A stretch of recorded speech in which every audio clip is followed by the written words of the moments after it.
Tired of the CUDA Runtime 64 DLL gaming error? I'm Sophie Chen, a Windows support engineer, and I'm going to fix your multimedia stack and eliminate that pop-up. This DLL file is the 64-bit CUDA Runtime library for version 11.0. It handles memory allocation and task scheduling for applications that offload heavy processing to NVIDIA graphics cards via the CUDA parallel computing platform. Now that the technicals are covered, let's run the official installer.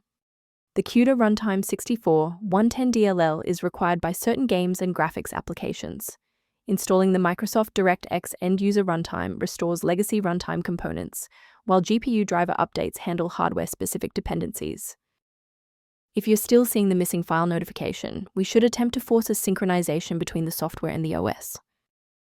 A standard restart allows the Windows bootloader to rescan your system directories and potentially recognize an unregistered the CUDA Runtime 64 component.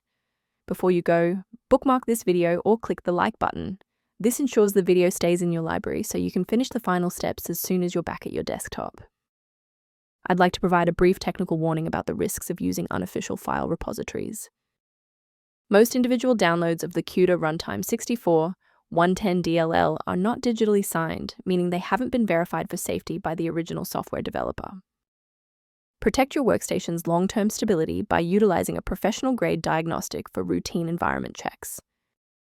The utility linked below provides informational guidance for users reviewing the CUDA Runtime 64 and system behavior.